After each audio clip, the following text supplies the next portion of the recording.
So I just picked up this Diamondback Ascent 3.0 with dual suspension. Apparently it's from 1996 or 1997. Bought it off the original owner. This is the owner's manual, which is pretty cool. But I bought it because I wanted to try seeing what these old dual suspension bikes from the 90s perform like on trails, which is apparently not very well. But it's a hell of a lot cheaper than a modern dual suspension mountain bike. But I do have to fix the front hub, so I'll show you how to do that today. Okay, first step is taking the wheel off the bike, but oftentimes that can cause you a bit of trouble. Some people might know this, but some people might not. So your tire width is, generally speaking, on a mountain bike or something like this with large tires, going to be wider than where your brakes are set. So when you try and take the wheel off, the tire is going to catch on the brakes.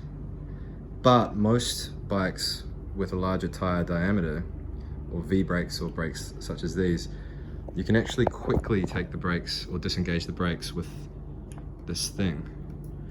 I might need 2 hands to do this, but let's have a look. There we go. So that's come off. And you can see that the brake pads have moved out and the wheel's definitely going to be able to fit through there now. And then when you go to put it back on, you can just slot that little nodule there back in to there, and it resets your brakes. Just make sure your wheel's straight when you put it back on, because if it's on an angle, the brakes won't work properly. They'll be rubbing on one side. And here's an example of that thing working on some V brakes. So you can see this little noodle here coming down, and it comes down there. And if I pull this noodle back while pushing the brake arm, the caliper arm, slots off, boom, brake pads open, take the wheel out, put it back in, and then just reattach this, which can be more difficult with one hand, so I won't show you.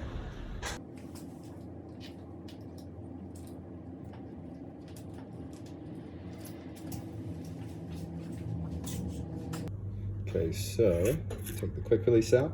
The first thing I'm going to want to do is I'm going to take this little rubber boot / seal off. So be careful with that because you don't want to break it, but you just got to take it off, which I can't do with one hand, but you can kind of see the gist of it. Okay, so that's the boot off. Ooh.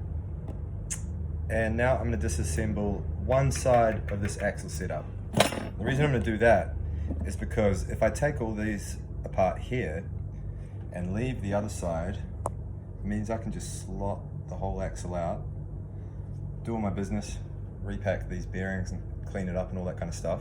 When I'm finished that, I can just slot the axle back in with this side still set up, which means that there's going to be enough of the axle sticking out here for it to just slot right into the forks again. And to do this, I am going to need a flat spanner or cone spanner so that I can actually get into the cone, and then I'm going to need just a regular spanner to go on the outside. Obviously this one isn't going to fit on the inside, and I'll go into that more in depth once we finish all this and get back to setting it. But basically, put that one on the cone, put that one on the outside lock nut, and just twist that out, and then take all these little parts off. Be careful, because when you do this, when you take that axle out, try and have your wheel kind of sitting up straight, because there's going to be loose bearings in here, most likely. And when you pull that out, all your bearings might fall out. So just do it real carefully, really slowly, and try and retain all the parts and keep the bearings on this side separate from that side. It can help to count how many bearings are in here, so that if you mix them all up, you know how many go on each side. So naturally, I didn't take my own advice. I had the wheel on an angle when I removed the axle, and all the bearings just went all over the floor. I did film it, it's pretty wobbly, so it's not very entertaining, but hey, that's show business. But as you can see, the hub has heaps of dried grease in it, and it's kind of crackly and disgusting. I'm going to clean that out with some turpentine, maybe spray a bit of inox and wipe it out with a rag. And I've organized all my bearings and the axle and the cones, etc., lock nuts, so I know which way they're going to go back in, just in these little trays here. And now I'm cleaned it out, re-grease it, repack the bearings, carry on. Shiny, shiny, re-greasing, greasing it up, and we go at the top.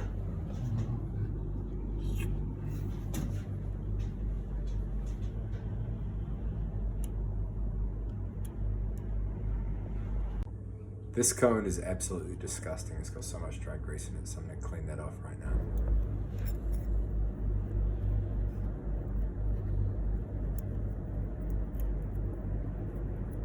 Ugh. Get out of there. Okay, here's an example of why you should always check your wheel bearings. See this, like, this here looks like Lord of the Rings writing on a ring. It's pitting, which means it's not terrible. Oh, it is pretty terrible. But that's gonna have to be changed at one point. Definitely get rid of that hair as well. That's not gonna help. And here's the other side. So there's no pitting on that side. That's what you kind of want. You can see that little kind of rough looking ring in the middle of the shiny part. That's starting to pit. So I don't want that to continue.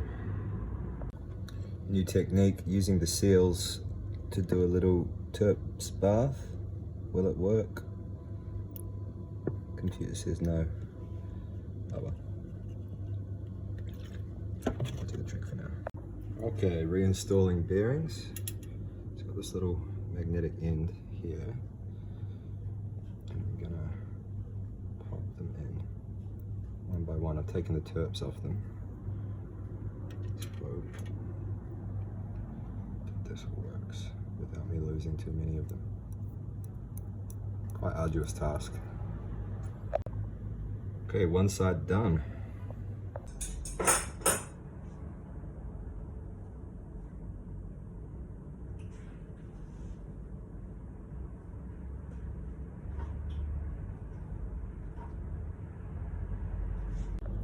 And second side done. So now I've got to slide this guy in and close the other side with that.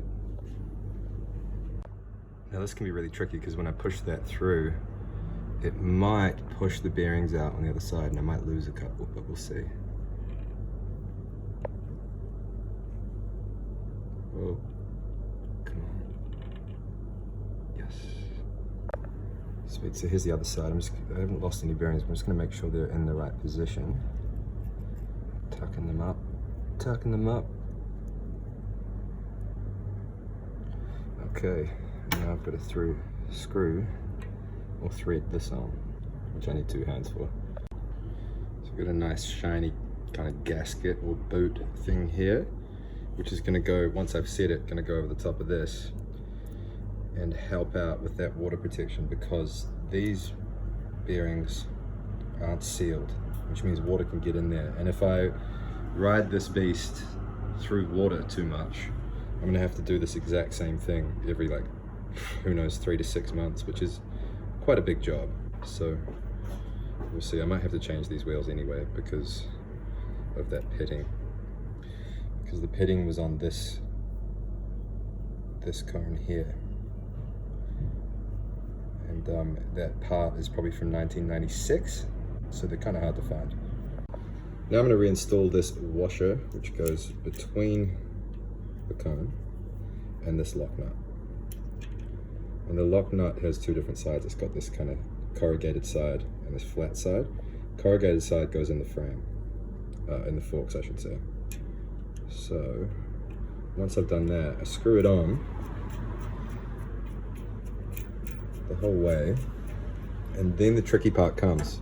Okay, so this is a bit of a juggling act. So you got to get, it pays to get the one inside the cone a little bit too tight, and then when you roll the other side, it feels a little bit too stiff or gritty, because that way, when I get this in here, if I can find the thing, and then I tighten this on, the inside one is going to loosen off a little bit. And that way, it should roll smoothly. So the outside tightens, the inside loosens, they lock together and set how tight your bearings are. So I'm a pretty experienced mechanic, but this always takes me 3 or 4 to 5 to 6 attempts. So try it, tighten it on, lock that nut to the cone, and then give it a spin. And if it doesn't feel like it's smooth, like delicious butter on top of some morning toast, loosen it off, try again. Just keep going till you get it right. It shouldn't take too long, but it does require a bit of effort.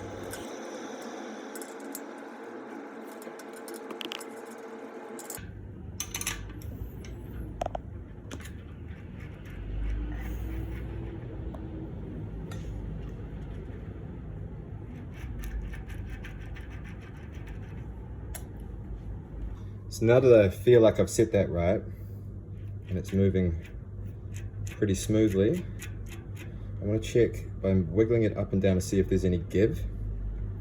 And if it feels like this axle is jiggling like this way and that, you're gonna have to do it again. One thing that can make it hard to set these properly is if the threads on your axle are dirty, so gunk can build up there, and as you're trying to screw this in, it'll catch and will make it more difficult to set. It'll actually move the axle rather than the bolts, or the nuts I should say. So one way you can fix that is before you put that axle back in, just give it a scrub with a wire brush, clean all that off, maybe with a rag or an air compressor, and it'll clean out those threads. This one is new, so it's not too bad, but you can still see all that gunk in there. Once the bolt moves onto it, or the nut moves onto it, it's going to just build up as it goes down the threads and kind of stop it in place. Now the last thing I'm going to do is reattach these little booties. And one thing I want to do with them, this is just something I like to do, is get a bit of grease and rub it around the edges where it makes contact with the hub. Because often you'll find that when these dry out, they rub against the metal of the hub and make a squeaking noise. It's not anything to worry about, and if you've got it happening on your bike, you can usually just put a little bit of inox or something right here. But if there's grease on it, it's not gonna run out, and it'll stop it from squeaking. And that's that.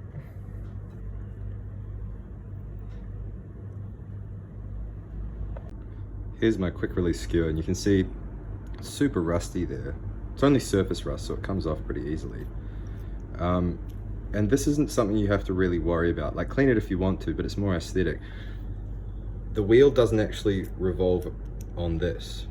This just holds the wheel on, and the wheel actually revolves on the axle. So this part actually stays still, and those bearings that you saw, they roll around, and this part rolls around on it. So this will stay still the whole time. The axle will actually stay still the whole time, and the bearings and hub will move around. So yeah, for sure clean that off. A lot of you will probably have it, but like I said, nothing to worry about. One thing I do want to do with the rust on the quick release though, is get rid of it on the threads, because that's going to make it hard to take the wheel on and off or screw it properly. So I'm just going to inox it a little bit, wire brush it, flip it, wire brush it again.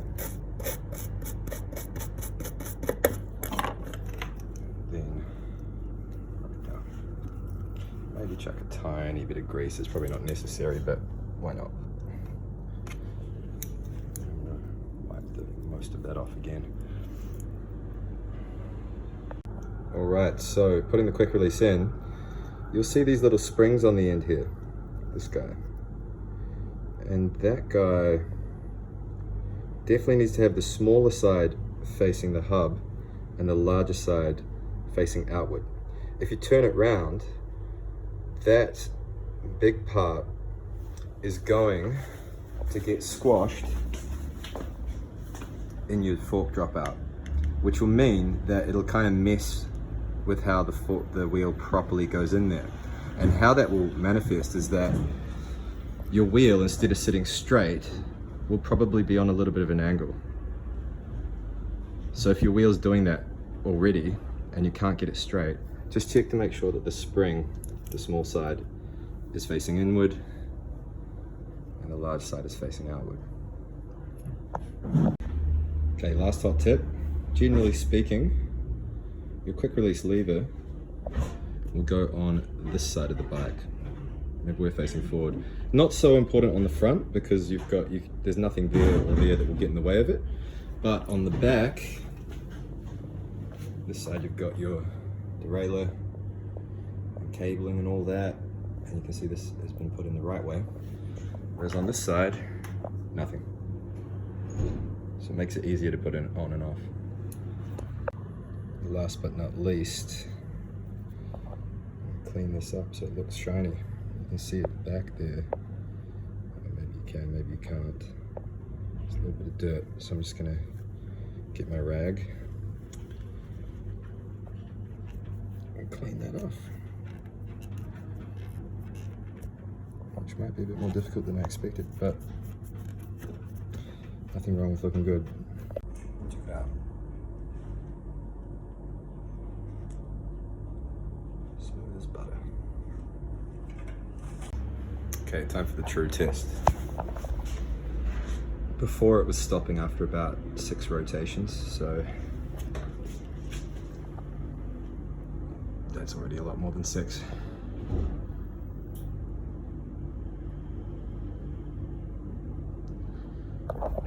That worked. I won't make you sit around and watch until it ends, but very cool.